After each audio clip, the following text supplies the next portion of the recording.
Hey, Pepin. Yo. Whoa, what's going on with you? Oh, sorry. I was just getting a little fantasy imagination about getting a massage. Oh, a massage? Those are nice. Loosen up the muscles. Yeah, a sexy massage. Oh, a sexy massage. Is that where one of you is less clothed? Well, yeah, both of us. Oh, is this less of a massage? Well, it's still a massage. I mean, she's still rubbing my body. She? We need to talk. Welcome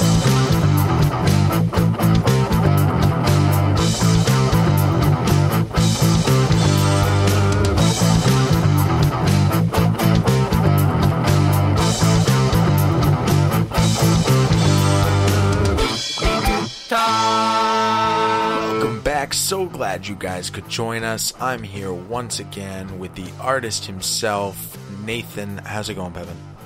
Artist is a little pretentious. Musician, a little less pretentious. So Can it be pretentious if somebody else is calling you it? I don't know. That's a good question. I think Stop we being need so to humble talk. and accept it. No. We're also here with a steaming pile of shit. Gideon, how's it? Is that pretentious? Oh, I like to be referred to as an artiste. With the artiste and the artist, Pepin and Gideon. How's it going, G? Feeling great, feeling good. Glad to hear it. I think today we should talk about massages. Prostitution, more formally known. Oh, that's the formal name for a massage is prostitution? Well, I had this thought a while ago, and prostitution is just like getting a hooker or getting a prostitute and having that kind of massage. Let me rephrase this.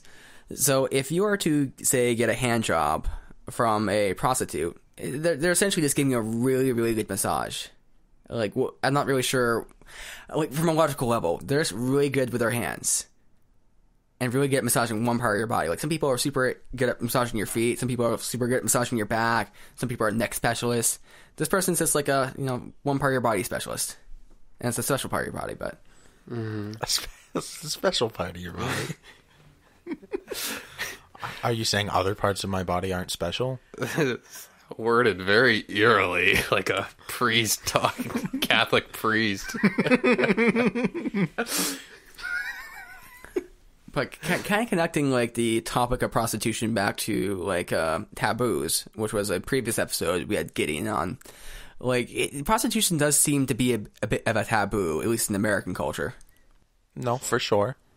And I think the first question we can maybe tackle with this topic is: should prostitution be illegal?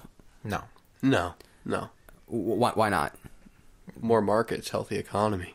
Commodities. There's a demand, so there needs to be a supply. If you don't create a supply legally, then you create a black market, and when you create a black market, you create gangs or some sort of violence and manipulation outside of the law. So if you have a demand, make the demand something that can be legally attained, and just monitor it, collect the taxes, govern it. So what are some of the arguments against it? So, one that I can think of would be it's immoral. It takes sex and it demeans it to such a level where sex is now meaningless.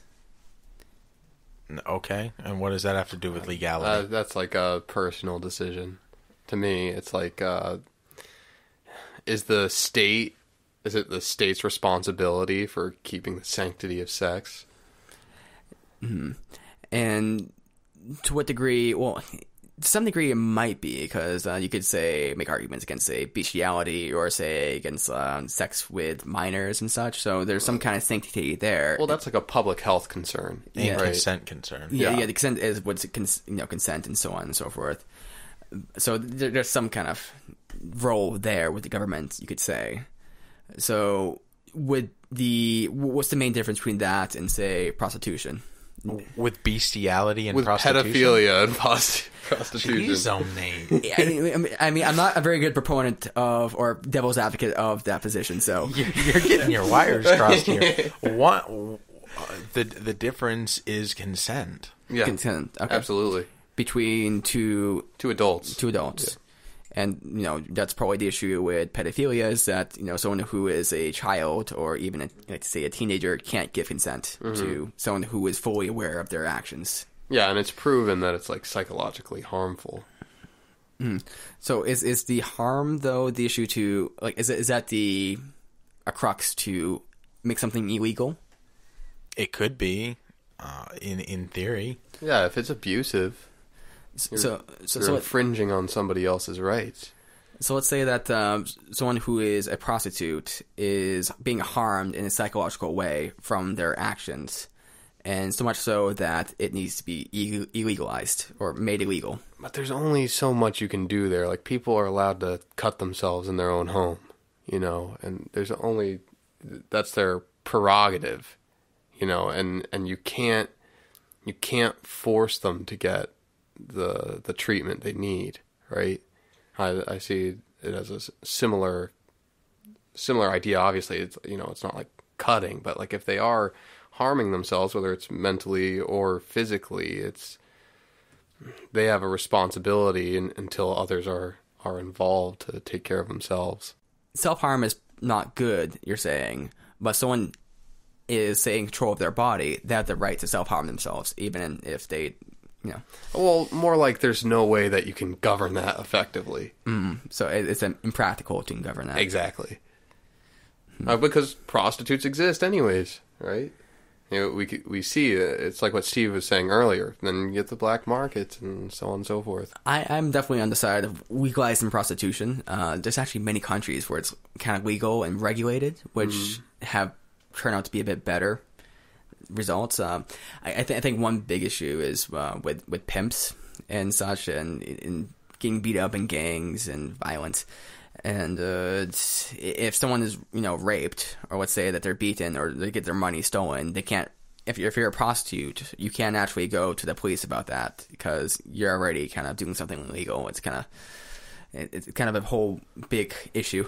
Yeah. So if it's regulated and they can get, I don't know, rape kits or whatever, they have legal recourse. And exactly. And people who go, try to receive services from a prostitute they can documented. They can get documented. Also, they can get tested. And I know regulations in Germany have been quite good at, preventing STDIs from being spread. Is prostitution legal in Germany? I believe it is. My dad went to Germany, and he had some people trying to get him. I'm not sure. And he also talked about how there's like these buses or rather trailers out at certain places, especially like pit stops for truckers. And like they'll have like this flag up, and the flag up says that they're open for business. And truckers have like these long journeys and commutes, and they get kind of bored, so they often kind of hook up with these friends of the road. These friends of the road, which I think is understandable. So I think we all agree that legally it's not really a concern, but let's say from a social kind of point of view, it's something that should be kind of looked down upon. Like let's say take the instance of this trucker who's just kind of going down the road and stuff, and they haven't seen a woman for miles. They haven't showered in a little while. Is it socially? Are they socially denigrating themselves by having sex with a prostitute? Do they have a preformed agreement with somebody else that they will not do so? Yeah, I mean that's down to their own integrity. Are they married? Let's say no. Then there shouldn't be a problem. You're buying a good. You're buying a service. So there's no morality that comes with that. A service, not a good. Yeah. You're not Even if the service is good. You're not buying a sex slave. No. Yeah, it's just that would still be a service. It's that level of harm. You can't stop it, and I think you'd rather that industry be safe, and the morality of it is like again, to me, it's almost like the morality of cutting. If that person is hurting or I don't know, like someone who's like hurting psychologically could go on Tinder and just, hook up,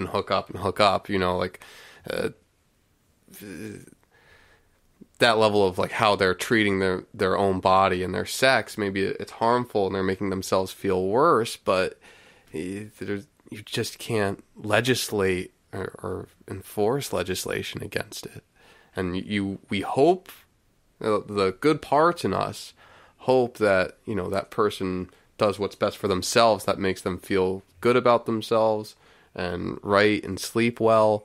But there is only so much we can do. And, am I personally against prostitution? I'd say, yeah, like I don't like prostitution. I don't like the fact that there are prostitutes, and I'm sure most of them aren't ecstatic about their job or happy with it. But it's the same thing with cutting or just silent alcoholism at home. There's no legislation that will work against it, and when there isn't, when it is illegal, I think there are more negative consequences.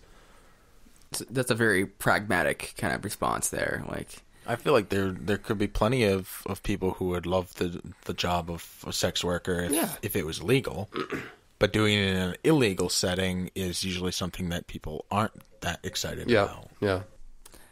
See, I think that seeking out a prostitute can be perhaps you could attribute mental deficiencies to that person, in the sense of maybe they're depressed, maybe they need some comfort, maybe they need something like that.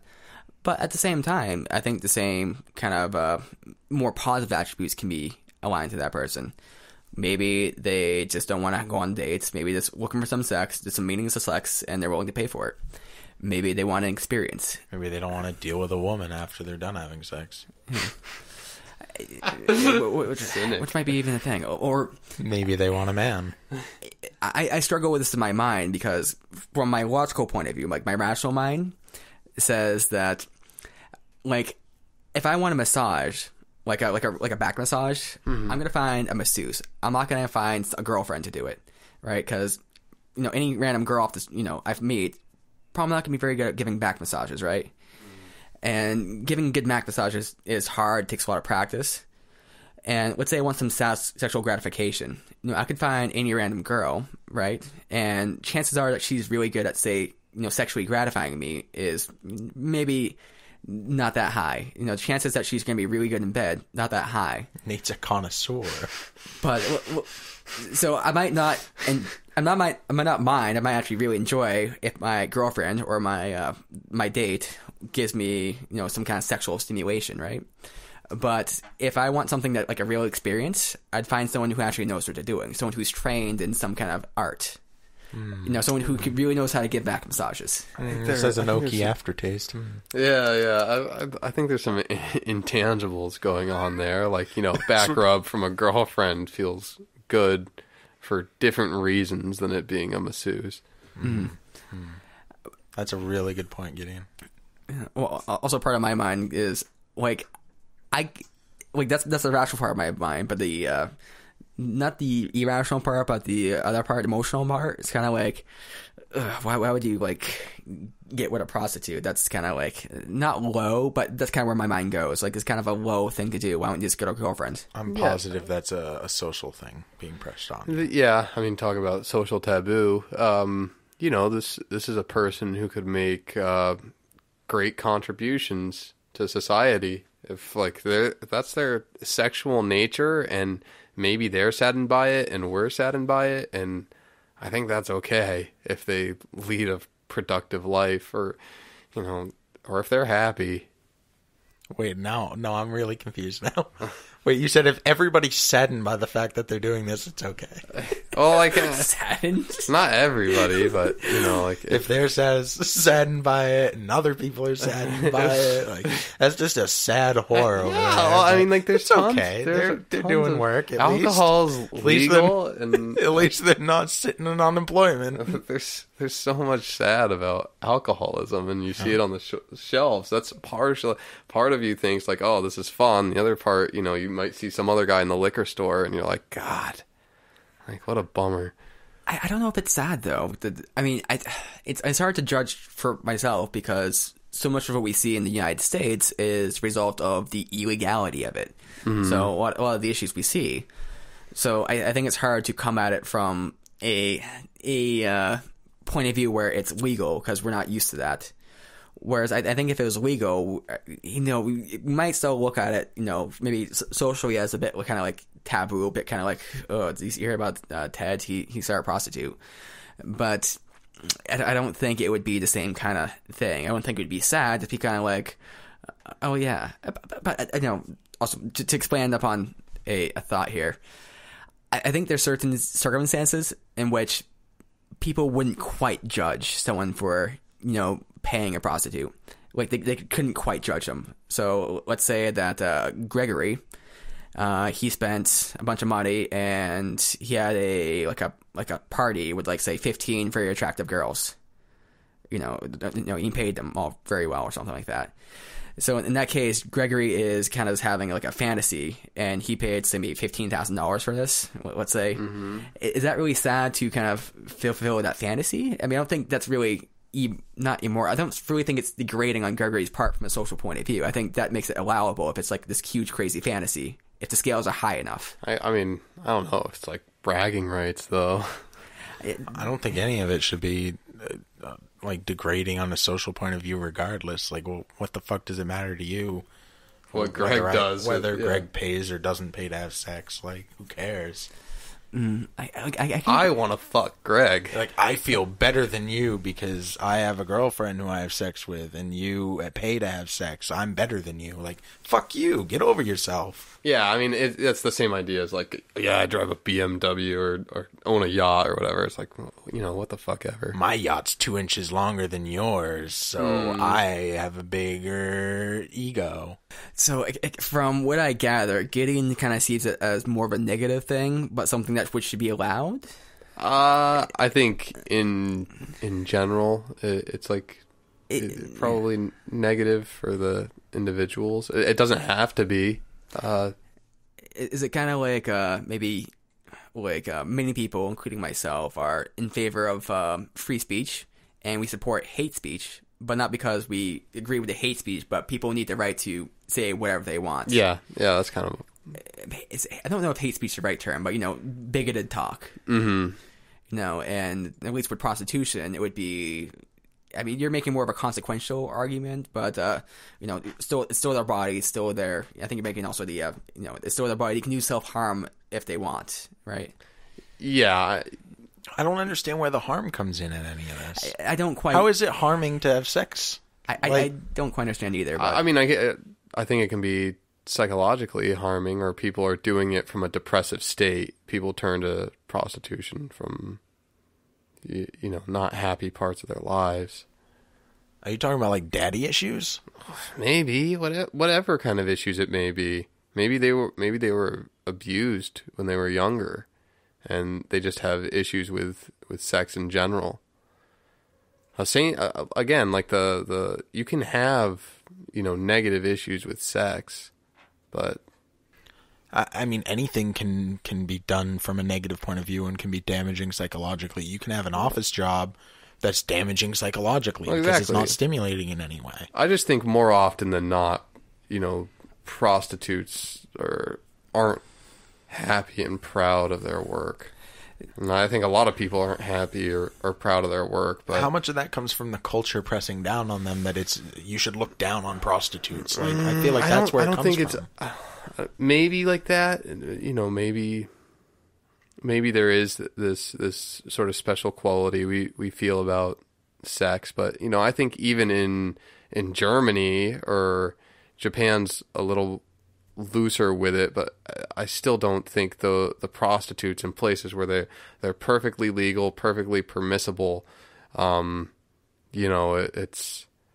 I mean, maybe it's just this fantasy, and there's this childhood innocence of what you want to be when you grow up, and there's not a lot of glamour about being a prostitute. There's not a lot of glamour about. It doesn't seem 90% of the. You're not I put in a hard day's work. It's not too difficult. I think now you're degrading the art of prostitution. This is part of the argument I'm making about in regard to massage. I mean, I'm being a little, not facetious, but a little ridiculous with it. But I do think that giving sexual satisfaction to someone can be a skill, and that someone who, with the right hands, with the right technique, might be able to do a lot better than just an average person. I think that maybe not in general, because I don't know much about prostitution besides just the sub base level, but I think that there might be skills involved. Like a highly trained masseuse can really fix someone's back and help them feel better. I think there might be people out there who are highly skilled and highly passionate about their work in regard to prostitution, and people who really like to give sexual gratification to people. And I think that those kind of people would be giving a lot of value to others through their work, and they would gain value for themselves through that. So I can't see that as degrading in that sense. I mean, I think the view that it might be just, it's just a hole to fuck is kind of not accurate. It could be accurate, maybe in some circumstances, maybe with the this kind of dingy underground basement kind of prostitution. But it's like in general, it's hard for me to generalize to that point. Yeah, I get what you're saying. I mean, I might agree with you if we're talking about prostitution in its illegal state as it stands right now. But talking about prostitution as a concept, to me, is a completely different thing, because then you're not talking about in a dingy basement. I don't know what fucking prostitutes you're going to that are in dingy basements. Usually it's like a hotel or something normal, an alley, normal thing. I don't know shit about this stuff, so I'm just making up. Dingy basement, Jesus, Nate. But the idea being that it doesn't have to be something that's looked down upon, or something that, I mean, I get what you're saying. Like, nobody looks to, when they're growing up, like, I want to be a prostitute. Mm-hmm. But I mean, nobody says that about most of the jobs that we all end up as. Yeah. I mean, how many people are like, I want to answer phones for a living, mm-hmm. or like, you know what I mean? So it's just, it is what it is, and you find your lot in life as you grow older. So what you want to be as a kid, like, whether it's glamorous or not, shouldn't be the deciding factor about whether it's something that's a reasonable job and should it be legal. I don't think I disagree with anything you guys are saying. I want to tease out a little detail here. So start with Steve. So I can guess your answer already, but so the hookup culture is pretty big, especially on campuses and such. And would you say that someone looking for a hookup is just kind of the same as far as your level, like same as prostitution? Like, so what? They're looking for a hookup. As long as it's mutually agreed upon by both parties, like no harm, no foul. Yeah, so not long as my scene, but maybe you add the caveat. One person's not trying to front that they want a relationship and is just using that kind of front to get girls who are not looking for a hookup or something like that. Yeah, I mean, there's obviously chance that feelings can be involved in one party and then not in the other in the course of hooking up. And the chance of being hurt. But I mean, that's just life. That is what it is. I don't think that there's anything inherently negative or different between hooking up and paying somebody to have sex. Okay, and you can probably see where I'm going with this, Gideon. So would you see a difference between someone paying for sex and someone looking for a hookup? Not really. I think I'm with Steve. It's just consensual. It's fine. But in the same way, it's kind of sad. You said with kind of prostitution, is that same level of sadness? I think like when they're turning to it as their profession. Now, I guess I am thinking about this more as we talk, and I'm sure there are a handful or more instances where people are a little more prideful. They see it. Maybe art form isn't the right thing, but like when you start to take on your vocational identity, I guess is what I'm referring to, and when it's more of like your profession, that's when I think a lot of people are. Maybe it is in the state of illegality. They're turning to this profession from a sadder place or a more damaged place. But and maybe it's just like very old Western values, but you know, even in places in like Germany, you know, you're not sitting down at dinner with your family talking about your work like that, or you don't get to, I guess. You know, in some ways, you know, you want to share your work and what you, in the case where like you're really trying to get good at it, I suppose, or like what you may even love or what you've mastered with children, it's not something that you could do, certainly. I was just thinking when you said like prostitutes being very like proud of their work, like if there was a prostitute who's super, super proud of her work, I'm saying her, she could have like a billboard saying, I have customers coming for miles. How do you feel about ditch diggers, sewer workers, janitors, people who are often considered, those are lesser jobs? Do you feel that they're sad people because they choose that line of profession? No. I think some of them take a lot of pride in their work, and but maybe how I ended that at the end is a little more getting at it. It's like they can share an element of that, like, hey, I'm doing what I love, and I'm doing it to they can find love in it. Maybe. Ideally, in that case, you know, I think there are some people who are plenty proud of the work they do, and I think it's more, again, these are like values of family and really old Christian values passed down, but, you know, you get to bring that to your family and say, like, hey, I work hard, and, like, this is what I do, and like, have, like, you know, it doesn't matter what you do, but I really don't see... I want to emphasize, like, I don't see a problem with prostitution and people being proud of their work in the sex industry. I think that's plenty fine. I think there are people who are like that. I just don't think that's common. What about porn actors? Is that not prostitution in itself? Oh, I still think there are a lot of sad porn actors out there.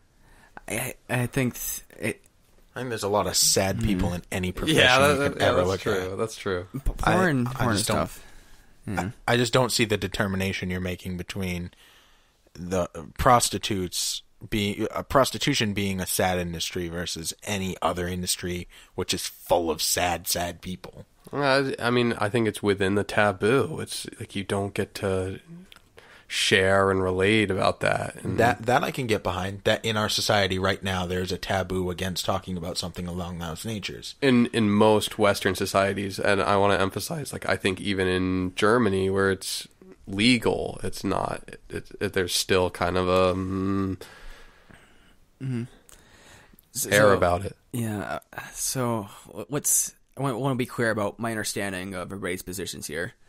So I think Steve is arguing that there ought not be no taboo. Not that there is no taboo, but there ought be no taboo about this. I'm right. I'm trying to argue from the point of view of pragmatic, not with today's taboos or anything like that. How should it be viewed? Right, and then idealistic. Gideon is arguing not that it ought to be illegal, not that it ought to be like scorned necessarily, but it ought to be kind of accepted, but accepted for what it is. Yes. Yeah. And my position, I'm on the similar levels with both of you guys. Of course you are. You never take a fucking stand, Nathan. Yeah. How about you pick a side, you fence sitter? Your ass must be sore. I mean, it's yeah. But it's tough for me because part of me does kind of see it as a bit not scornful, but a bit low. But I don't know why that part's there. Probably a cultural thing. But at the same time, I don't see how it's any different than anything else. I mean, I've heard this argument before that, it's degrading because you're paying for use of somebody's body, which I don't think works as an argument because anything you pay someone for is use of their body. Mm-hmm. If you pay someone to mow your lawn, you're paying for their body to do certain actions, and that's pushing a lawnmower or, maybe a scythe if you're going old-fashioned. So, all the arguments don't really work for me, and there's maybe an emotional level there. And, I'm trying to, put myself in the position of, would I hire a prostitute? And my mind kind of goes, that seems kind of dingy. But at the same point, or at the same time, I'm kind of making these arguments in my head, what would be a circumstance where it'd be acceptable for someone to hire a prostitute or for me to hire a prostitute? I think there's definitely cases where you can get over the mental hurdle of putting yourself into a position where you would hire one. I was trying to get at that a little bit with the if it was like 15 girls, that might be an acceptable level where, okay, yeah, sure, I'd go for that for the right price. Or let's say someone is mentally. Let's say that someone has a physical deformity and it's very, very difficult for them to find love or a sex life. Or let's say they're going to die within, say, 15 days and they're a virgin. I think in that kind of circumstance, like, if they paid for sex, that would just be like, dude, I'll chip in. Like, so for me, I don't know, there's a hurdle in my own kind of, morality or ethics, my own actions. I don't know why that's there. I blame society. I think that the society and the culture that you've grown up in has completely dictated how you feel about that profession. I want to say this. I think, like, in the age of contraception, I think there used to be, like, public health reasons for, like, why prostitution was more scorned, right? The spread of STIs and such like that. In the age of progressive thinking about sex and contraception, I don't think it would be unheard of if, a brothel or something like that is as casual as, like, a hookah bar. And maybe we're 100 years or 200 years down the road from that, but I do see that as, like, a plausible direction, and people are plenty fine with, I guess, whatever the PC term for prostitute will be at that point. Prostitute. Escort. What's wrong with prostitute? Prost. But prost, that's what's wrong with it. The itude's fine. Yeah. The prost has gotta go. Yeah. Well, you got institute, right? But I think that's a good point, Gideon, because maybe there is a bit more than the cultural aspects. Maybe there's a more, I don't want to say genetic, but kind of biological aspect in that people are avoidant to the spread of disease and pregnancy within their community, and they kind of, we're not used to this kind of massive scale society with, very complicated STI protection and pregnancy protection. So this kind of more instinctive kind of, not intimidated.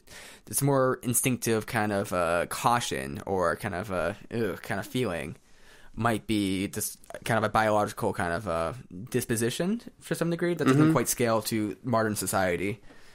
Biological / and society was informed by that biology, and so there was a culture placed around it. Yeah, right. So it's kind of a meshing. It's kind of a mesh between the two. Yeah. I feel like our culture, and the big thing that comes in here is based around women as prostitutes. And I feel like the arguments made that we've been making have been in regard to female prostitutes, not to male prostitutes. And that's the issue, that women are valued by sex is like a female commodity. So, like, the females have the supply and then give it to the males. So, therefore, like, virginity in a woman is valued so super highly. And I think that's just disgusting that we value a woman based off of how much sex she's had. And that a prostitute has sex all the time, daily, multiple times a day. That's her job. And that in some way devalues her as a person. I think that's a fucked up way for our society to think in the first place. Well, I don't know if you're referring specifically to anything I said, but just in general, but yes, exactly what you said. I believe that I would apply any of my arguments to men or women. I think it's easier coming at them from, like, the perspective of a woman, because that's more typical. And I think there's good biological reasons for why women in general are more sexually desired than men. And I just think that we have come to an age where we can overcome these stupid biological things that make us value women based off of sex and how much they have or have not had sex, I think it's time that we finally step back and say, okay, so women are worth more than just sex. Like, let's kind of move past that. Yeah, I don't think that's a radical argument.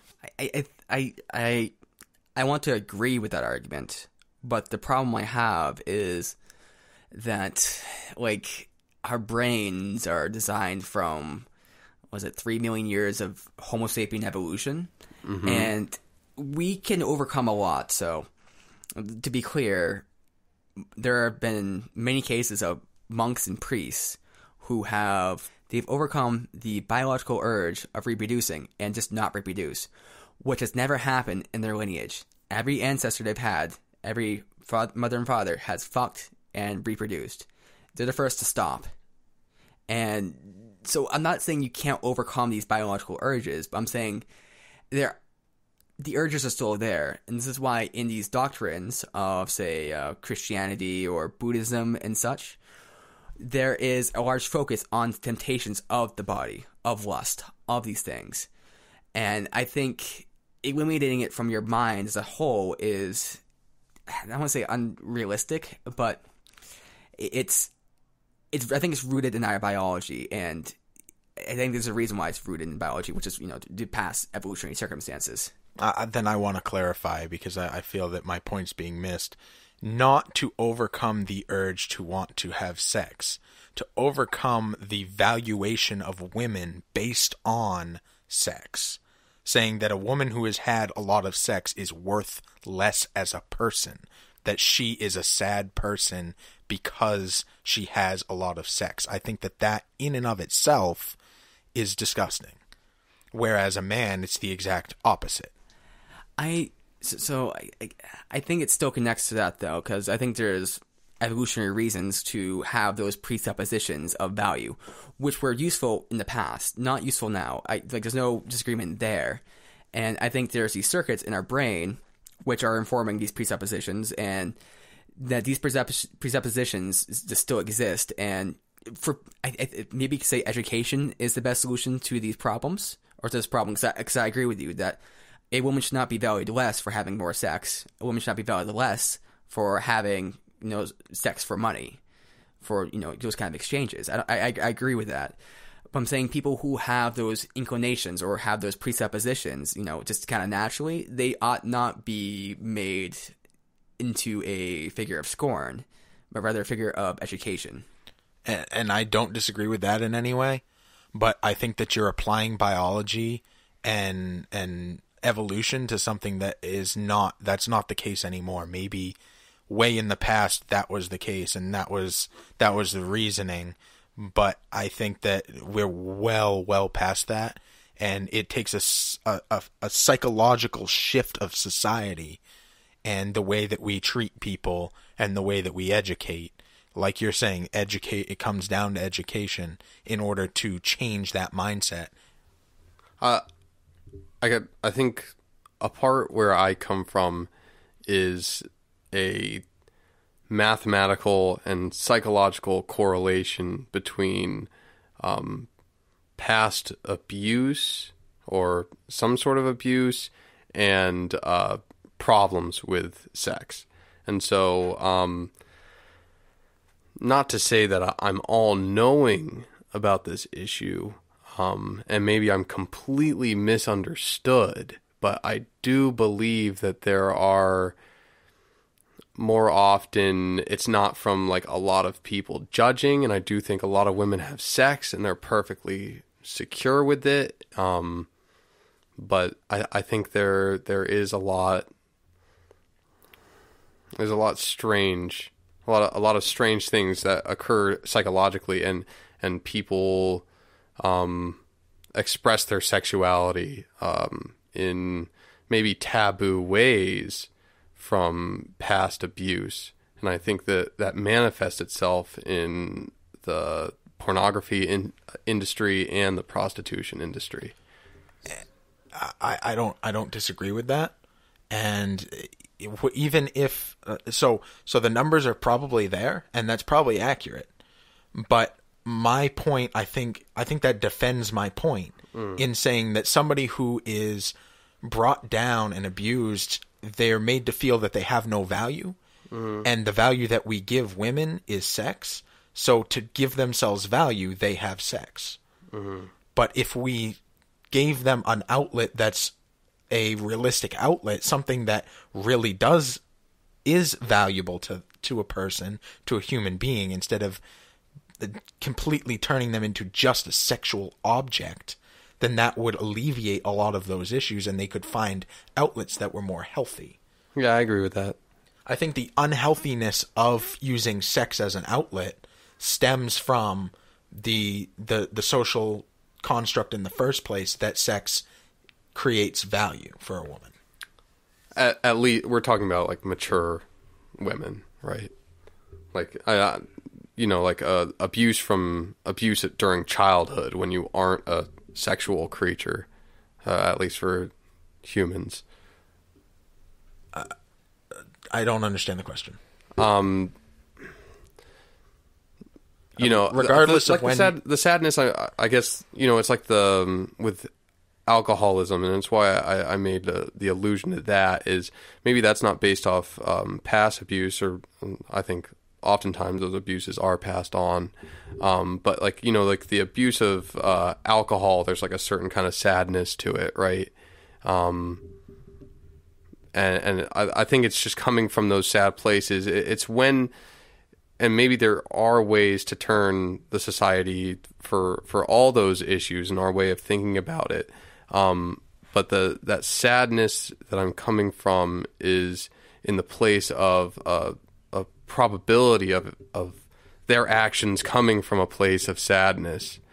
So there's a few different conversations happening here, which is getting a little confusing. But just to kind of clarify Gideon's point, maybe what you're claiming is that the probability of sadness being, say, within the ring of prostitution, or maybe not rings, not being within the profession of prostitution, is higher than that of other careers and disciplines, and that the higher likelihood of, and that the causation is more likely to be abuse, and that is maybe sexual abuse when they're younger, and that this kind of has some correlation.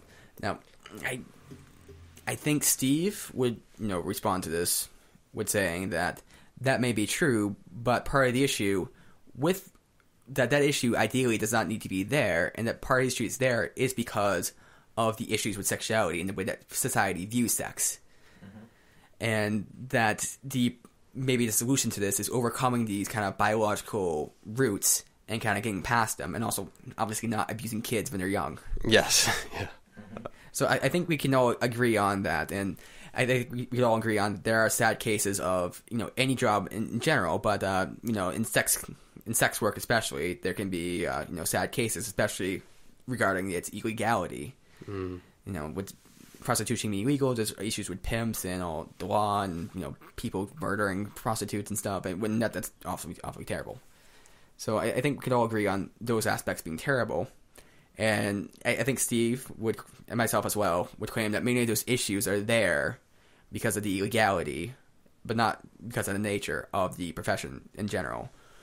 Where I think Gideon would say that there is a correlation between the line of sex work and this stuff in general. That it's not necessarily just because it's illegal, but because sex work has this kind of inherent kind of, I don't want to say dangerous nature, but it leads to more commonly. Just like alcoholism, or alcohol tends to lead to certain outcomes for certain people with certain genetic predispositions. Am I inaccurate in all this, or? No, I think you're getting the idea pretty well. Okay, because mine's kind of a step further than it being illegal, and saying that not just the taboo of sex in general needing to stop being so taboo, but also the fact that we take sex, which in and of itself has a value, an intrinsic value, as any commodity does, and we're attributing that to the woman herself. We're taking a woman, we're saying, you are sex. You are the commodity. And that's where the issue comes in. I think, is that the object actor dichotomy? There's a name for it, I think. I have no idea what you're saying. There's just like a strange, I think it goes along with a strange cultural norm about how much we identify a person vocationally, and yeah, I don't really know where I'm going with this, but I just think about how there's like I asked Nate when I came in, like, how's work going, and I asked you about your work, and it's probably paired with the current social norms with it, but like there's this maybe I'm losing myself in the idea and I don't have much of a point here. Sex is a taboo, and prostitution is a taboo. It's like you don't talk. If you're a prostitute, you don't go out and advertise that you're a prostitute. Yeah, but that's because it's illegal and it's considered immoral and it's socially unacceptable. But if it was not socially unacceptable, if it was not illegal, if it was just a fact of life, it would be as casual as saying, "How's your job at the bakery going?" Yeah. I do think. How's your job sucking dicks going? Yeah, I think like how's your job in the porn industry? I think when I was talking about like there's a future where that's possible, is sort of like what I was alluding to. I do think it's a few generations away at least. It all starts with you, brother. So got to start in your own mind. I got to be a prostitute. I'm glad you fucking read between the lines on that one. Every episode ends with Gideon being a prostitute. So there was a study they did to kind of wrap this conversation up, where they took some kind of monkey. I believe it was monkeys. It might be something else, but monkeys. Could be baboons. I don't know the difference. But they took monkeys and they had them. They were trying to introduce a currency into the monkey culture there, and they had a method of you could get these currency and then you could exchange that currency for fruit. And there's certain things the monkeys could do to get the currency. And so it took a little while to have them understand that concept. And then once they started to understand that concept, the males started exchanging money for sex with the females, like almost instantly. And they had to shut that experiment down because they were worried about damaging the monkeys, like as a whole. Like the whole society of monkeys would just break down. Because as soon as they understood that this money can be exchanged for like anything, that's the first thing they went to, which is why people call it like prostitution, the world's oldest profession. And talking's also a profession, but I'm trying to come up with a subway variant. A subway? A subway, yeah. Trademark, cease and desist. What's the way to end this? Do you want to pay to have sex? How about have ear sex? How about I talk in your ear? That's pretty close. Well, you can pay me on Patreon. Hit us up. We need to talk. Yeah, or you can get us at Twitter. You can come at us and give us tweets at WNTT1. Or on Facebook. Was that too many T's? No, that was the right amount of T's. 2 T's. Okay, 2 T's. 2 T's. 2 T's, just like on your chests. A couple of T's. You can also find us on Facebook at We Need to Talk Show. And another podcast you should check out would be We Need to Finish. That's our private podcast, Nate. What's the Finish? Starring Brian Langell and the rock star Chris Cole. It's actually based out of Atlantic Canada, and they're really funny. Highly suggested. They're sometimes not safe for work. They make a lot of good jokes while they're talking about pop culture. They're talking about things that happen in the news. They talk about wrestling. So if you like any of those things, or if you just want to check out a different podcast, might as well give it a try, right? Check them out. WTF, What's the Finish? And you know what's really out there? UFOs. UFOs are way out there. Or maybe they're here. Really? Like when? Like based out of Detroit, Michigan, a show called UFO: The Otis Files. It's a movie that just came out. Really? And who's doing it? Trico? Is that his name? Trico, it's himself, absolutely. Oh man, Professor Trico. Professor. Oh yeah, he's a pretty smart dude. He is extremely smart, and he's actually very clever. The movie's fantastic. I bought a DVD copy myself, and I would highly suggest checking it out. Try it first. Just message Trico. Find out what that's all about. Or you can message me, and I'll hook you up with him. Yeah, and if you want to hear more of him, or you want... No. I think that's enough plugging, probably. Okay, enough plugging. Unless you got something. No, I got nothing to plug. You're not doing your YouTubes? I don't have any YouTubes currently. If you're thinking about prostitution, we've changed your mind on the morality of it, you can send me a private message. I am hot and horny. Is that Twitter, Facebook, Grindr?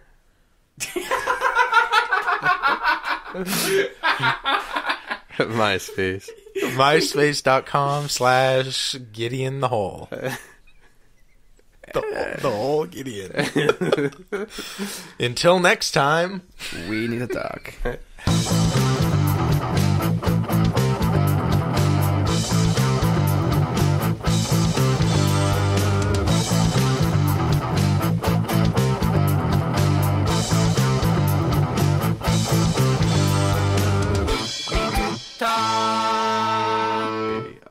Because they just follow rules and they stick to tradition, they don't grow. And there's no one really, like in American business, there's someone trying to undercut someone to get on top, right? And it's like they don't follow, they're trying to break conventions in ways for personal gain, and they aren't willing to do that in Japan. And like a great example of like their rule following to a fault, maybe not to a fault, but if they're at like a crosswalk, right, and it's like the red sign, the red hand, and you look both directions and you don't see a car like visibly for a mile, they'll stand there at the red stop sign waiting for it to turn green, even though you know for a mile no car is coming from any direction. They won't cross the street. And it's like, and they kind of laugh, like when Matt and I, my friend Matt, we were doing it and we were just crossing those streets, they think it's kind of funny. They're like, oh, silly Americans, like that's a funny thing to do. Like, so they're not like offended by it, but they still do it. And they stand there like at this red sign, and to us it looks silly. Like, why are you just standing there? Like, time's money. Like, just go where you have to be. You're not in danger. Right. So it's kind of like the whole not stealing thing is part of a even greater meme set of banging rules and kind of being strict with certain customs and practices. Exactly. Like honoring tradition. And so like they follow laws to a fault too. Like, so in the American occupation of Japan, they brought their drug laws over, which were starting to get real strict in the 40s, right? And so it's like, if you get caught with marijuana, if you're a foreigner, you're exported and you're not welcome back, ever. If for smoking pot in Japan, 5 years in prison. 5 years in prison. But like, that's like such a silly law. Like, even in America it wasn't that bad. But you know, and it was just, and that wasn't even one of their cultural laws. That was just passed on to them. But their culture was to follow the rules and follow the laws. So they were given this law that had no bearing to their culture, but it just stuck with them. And now they have like this, these heinous drug laws where people are incredible penalization, and it probably is effective. It's effective if you don't want people smoking pot, but from a philosophical point of view, it's like that's obscene. Like, and I guess for us as Americans, like civil liberties, we're like, what the fuck? What strikes me about that is it sounds like a mimetic kind of instability of the kind of institution, because the main fault of these kind of like law-abiding kind of meme is when kind of silly, irrational things get interested into that, or things that don't quite make sense. Like, things are still going to be followed, and there's going to be a lot of misallocation of obedience. Yep. Yeah. And There's something I think the Western tradition does pretty well with. It's always questioning the laws that are actually there. But that's why we grow economically. We're always questioning the norm, trying to break the status quo. Moving on to fucking bitches. Yeah. Oh, it's, fucking dudes sucking their dicks. Yeah. That's good too. That's hot. Yeah, whatever you want. That's hot. We can start this off, Ryan. Yeah, how many dudes have you fucked? Are there what if is there like a whorehouse where you can like buffet style? like all you can eat? All